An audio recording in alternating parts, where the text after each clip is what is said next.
I used to have a Qigong master. This is what kind of blows my mind about medicine and about ancient stuff. Mm-hmm. This guy is from Shanghai. He didn't speak much English. And this is nothing, okay? It's my burn. Just like this.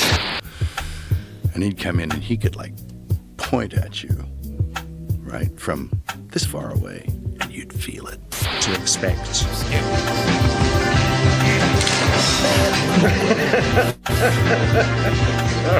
But like, feel it like as palpable as someone pushing you around. It's like, ugh.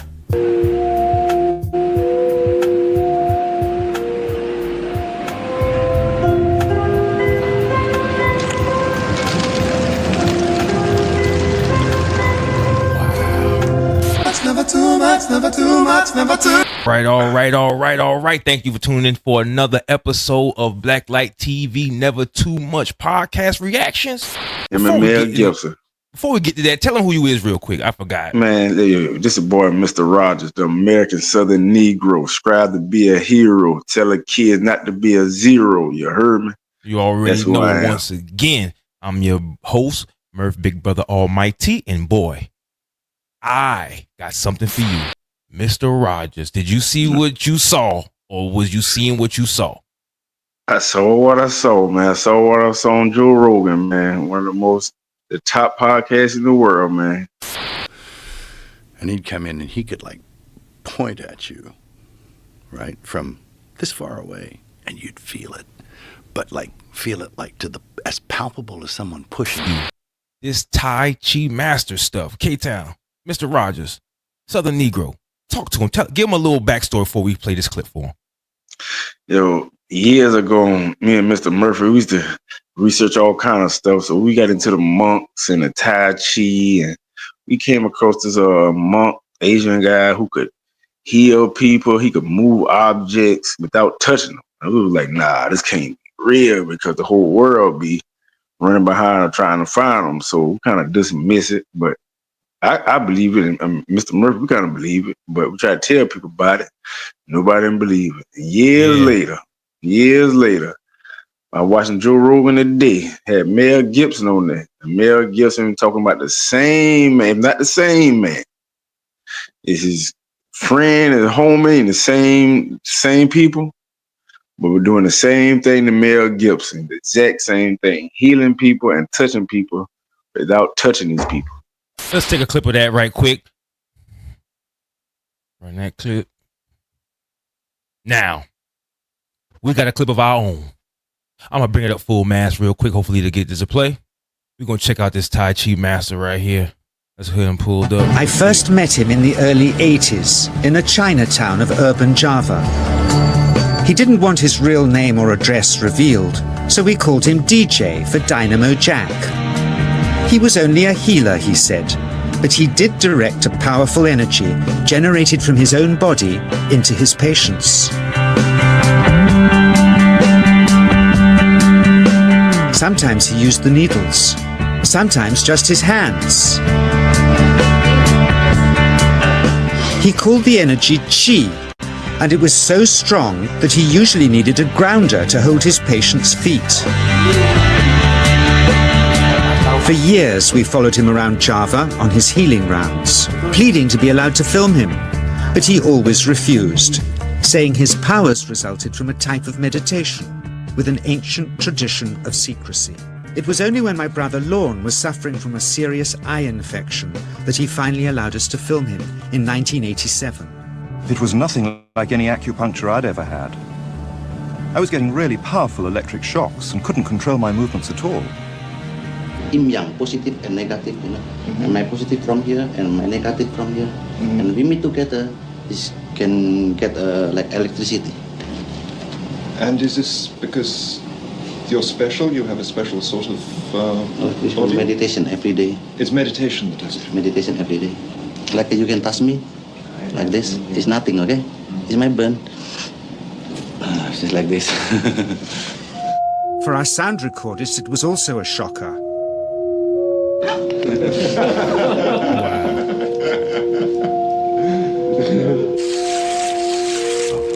He then took our newspaper outside and showed us how qi can also be used to set things on fire.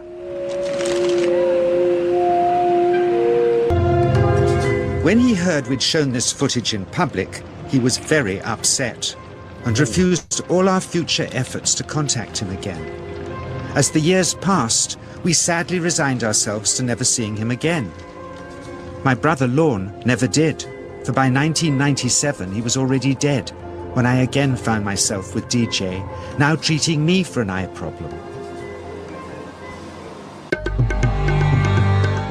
But it wasn't this that brought me back. He had tracked me down out of the blue and invited me to tell me a story. He'd just returned from 2 years on a deep meditational journey, alone in the heart of Borneo.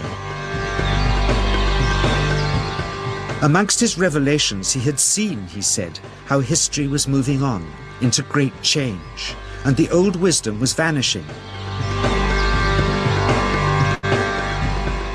So he'd called me back to film just enough of him to remind us that we all have undreamed of powers sleeping within us, and that there's nothing special about him except for his training in waking them.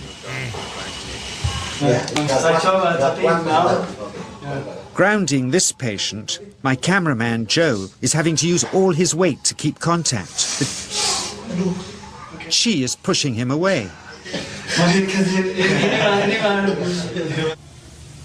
He seems able to control the amplitude of this qi, like a dimmer switch, and it causes uncontrollable responses in the patients and their grounders. I can barely keep my hand on you. It wants to fly off. The electricity is so strong. This mother unwittingly grounds her child. He won't sit still, so she's asked to hold him and grin and bear it. Sometimes signs of this passing energy can be seen in the transmitter too. This qi stuff is only the surface, he says, of the real adventure beneath, in the meditational technique.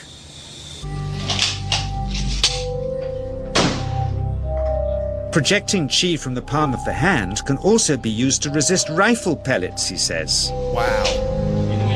I forgot about this part. First, you learn to distinguish between yin and yang qi in your body. Then how to pool it in your navel chakra. Then how to project it, he says. And it's the proportionate mixture between yin and yang which accounts for different effects, like pulling or pushing objects or igniting them. Then he gets really strange. He says that mastering yin qi is the key to the spirit world. There's a long tradition of Indonesian krisis being possessed by spirits. So people bring him their krisis to see if they're duds. Here, he says, he doesn't manipulate matter by projecting mixtures of yin and yang qi. He merely creates a field of yin energy in which, he says, if there's a spirit, it can manifest itself.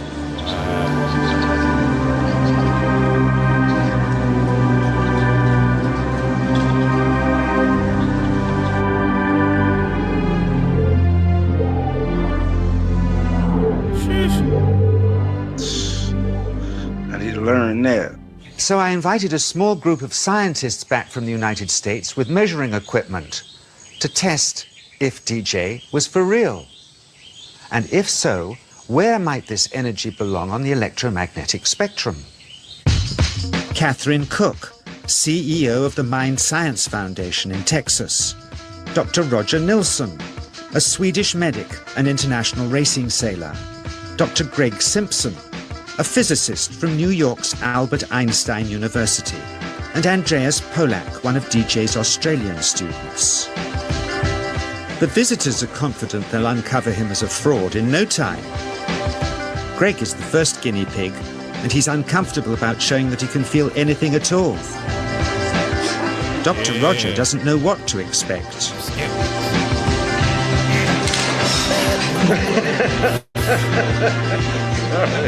Out comes the metal detector, like the things they use in airports, to see if he has any concealed metal in his body. Then the voltmeter to try and measure the chi. But how to get it to work? Where's the ground? What settings? DJ suggests that as his negative is his perineum and his positive is his navel chakra, perhaps that's where the electrode should be attached. He doesn't stand on his dignity. He's eager to help, but still no readings. They're getting shocks off his arm, and now they're on the right settings, but the needle still isn't moving. DJ says it isn't electricity, it's chi. It's 1, 2, up. I feel it in my whole body. I feel it at 3, 0.3. I feel it in my legs. Shit. But suspecting there's some tricky setup on his premises they can't find, they insist we all go to a randomly chosen hotel room several miles away to see if he can light a light bulb with his fingers. It doesn't ground on the wall. So Greg holds and grounds one wire, while DJ pumps chi through the other. Bruh. The bulbs are LEDs, light-emitting diodes, which ignite in different colors according to the intensity of current. Yes. On, off, on. Brilliant. Oh, you're blinking. Things were going well. DJ was enjoying it too, until Crazy, right? he invited us all out to lunch at his local, where he tried to push a chopstick through the table. He couldn't get it through the Formica surface, so he came up through an inch of wood from underneath.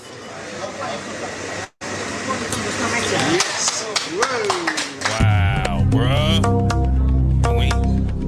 He did that, y'all. Not only did he draw his own blood, but a chopstick splinter had caught Alison here between the eyes, drawing more. The incident was laughed off apologetically, but next morning he was a different man, drawn and upset. He said he'd been visited all night by his long-dead master, raging that he'd broken the strict taboos of his sect, never to show off in public and never to cause harm or draw blood. He felt deeply chastised. All further testing and filming must end. Wow. Never again would he submit to public scrutiny, nor accept any new students. He would sink from sight and continue his healing in obscurity, as he had done since before we met him in the early 80s and had always told us was right. That shit, that wild there.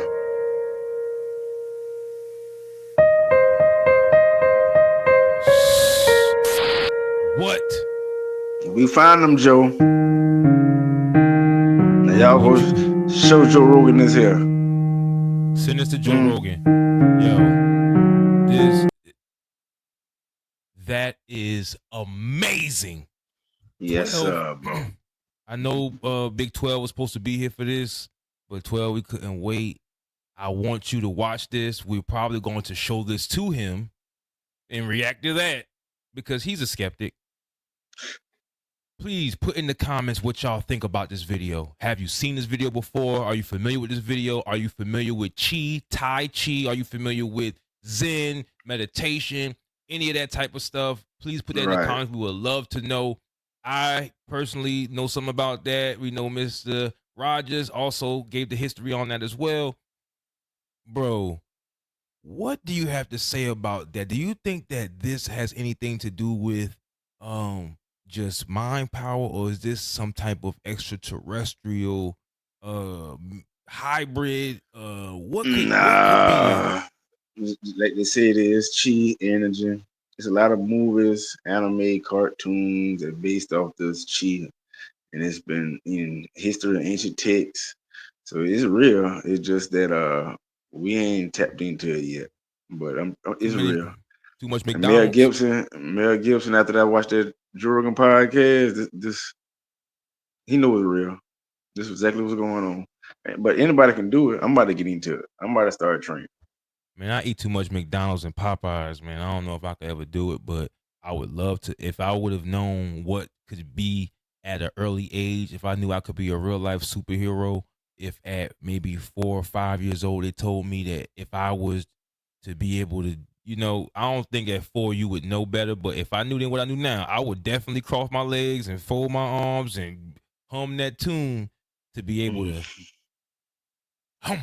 fire flame. I know on that's that, bro. right. I know that's right. But that's it right there, y'all. Mr. Rogers, you got anything else you want to tell the people? Leave a message in the comments. I'm gonna get back at you. And y'all want something new, some new information? Leave a comment. We'll get back at you, man. You already, and this is your host, Murph Big Brother Almighty. Thank you for watching Blacklight TV. Make sure y'all check out Never Too Much Podcast. Subscribe to the YouTube. We here to stay. Till next time, y'all. Peace. Turn it on. Turn it on. Listen up. Welcome to the show. It's Blacklight TV. Current vibes, all the news that you need. In this world changing, keep your soul light. Stay with us, we'll get you through the night.